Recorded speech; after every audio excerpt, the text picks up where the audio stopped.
Eu que agradeço esse convite maravilhoso e eu acho que esse nome aqui já diz tudo. A voz não pode vir de cima, a voz tem que vir da rua. O dia que a voz começar a vir da rua e ela for realmente ouvida, a gente começa a mudar. Isso é importante, né?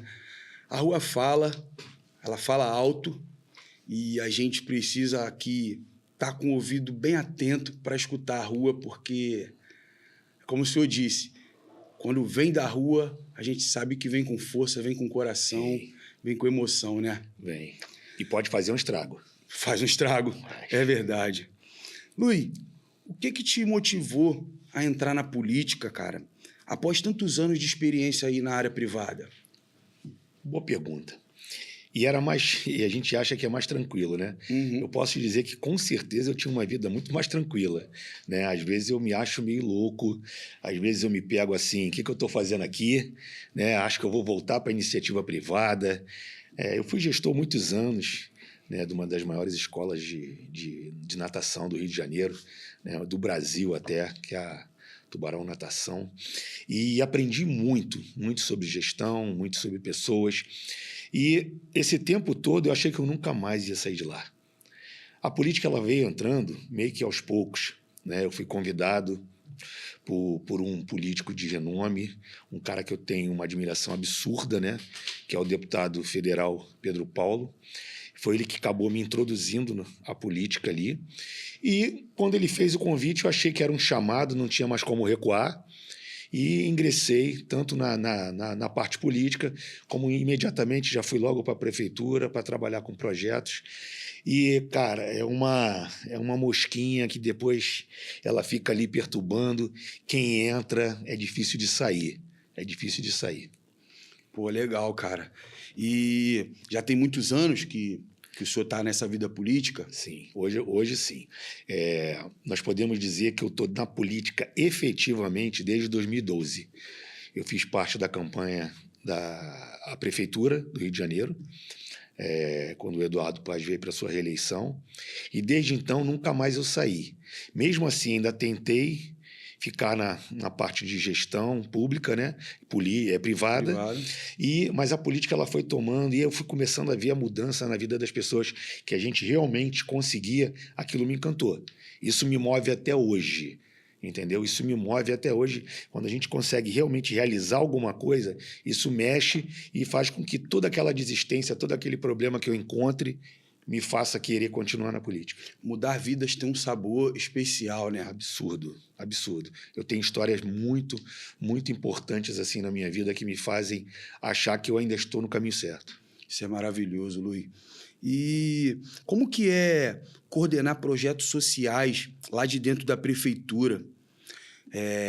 Quais que funcionam de verdade? Então, projeto social foi o que me iniciou.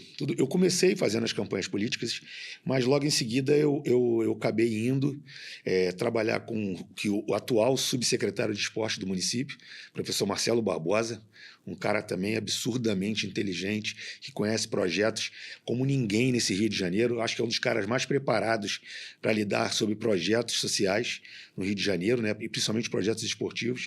Fui trabalhar com ele. Primeiro fui supervisor, depois virei coordenador de projetos e ali eu vi acontecer. Ali eu vi muita coisa acontecer. Eu vi que realmente o projeto ele é muito politizado, tá? Acho que, vamos dizer que 60% a 70% dos projetos sociais que existem hoje no Rio de Janeiro, eu chamo de politicagem. São projetos mal feitos, são projetos mal executados, porque os políticos não conseguem enxergar aquilo como uma forma de angariar voto da forma certa. E eles estão errados. Um projeto social bem trabalhado, ele dá muitos frutos para o político e vai dar frutos para a população. Então me dá muita raiva ver um projeto esportivo, um projeto social mal trabalhado, sendo usado apenas pela política errada.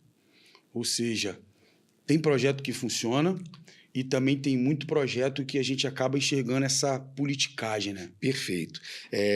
Eu acabei coordenando a campanha, esse professor Marcelo Barbosa acabou vindo candidato uma vez, 2 vezes até a vereador.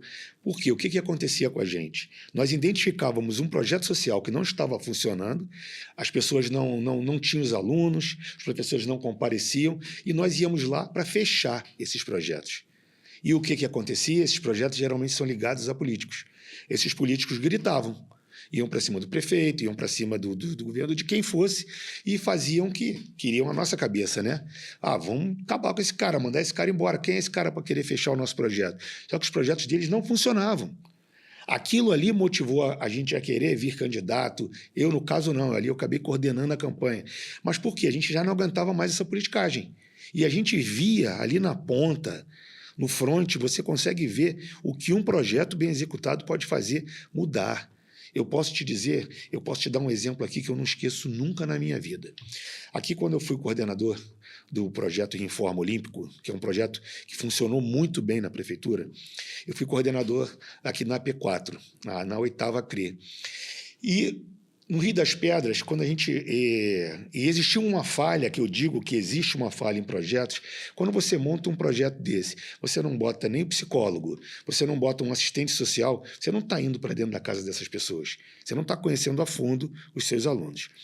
E nós rebolamos lá, na época, o coordenador geral conseguiu botar uma psicóloga, ela tentou...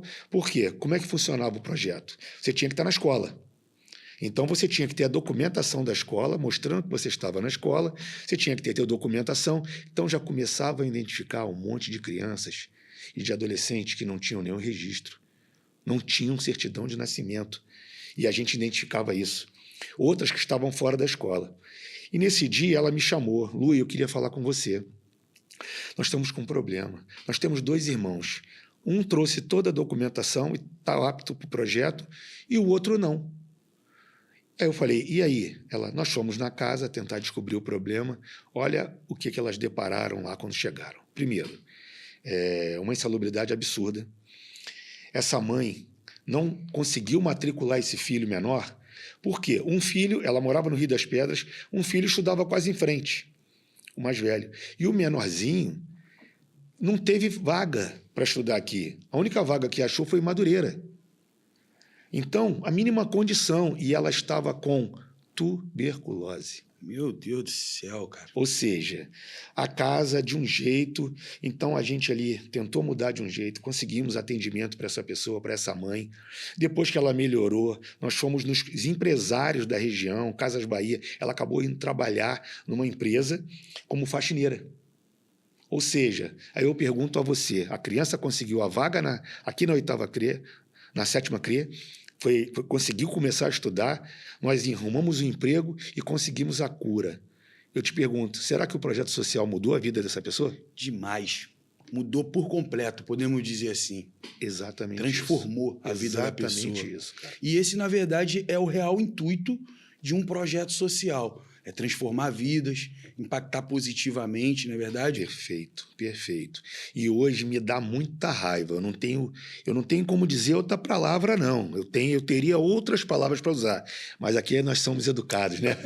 Porque essa politicagem com os projetos sociais de todos os tipos, elas são ridículas.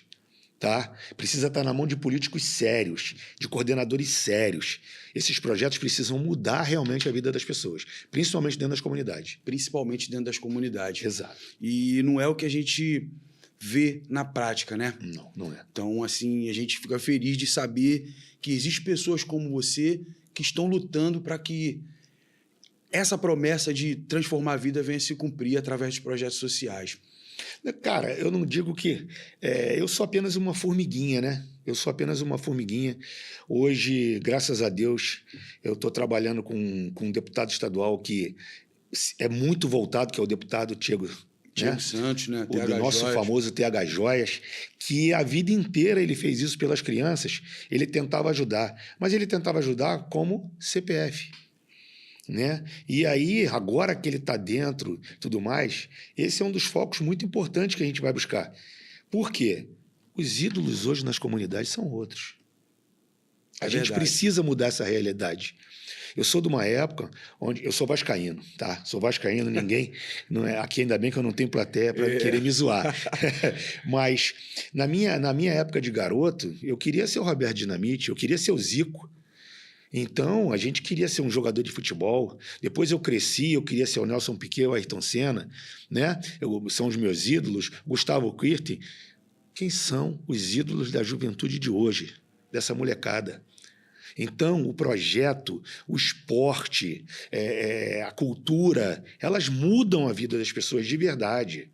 Não dá para achar que isso é balela, porque não é. A gente que conhece a rua, a gente que conhece a verdade da rua, sabe que quando um moleque desse se engaja, eles mudam. Eles Você tem mudam. toda a razão. Eu vejo uma importância gigantesca, principalmente no esporte, na cultura, e concordo plenamente com o que o senhor disse. A gente precisa fazer essa galera se inspirar em bons exemplos. E como que o bom exemplo vai chegar até aquela criança?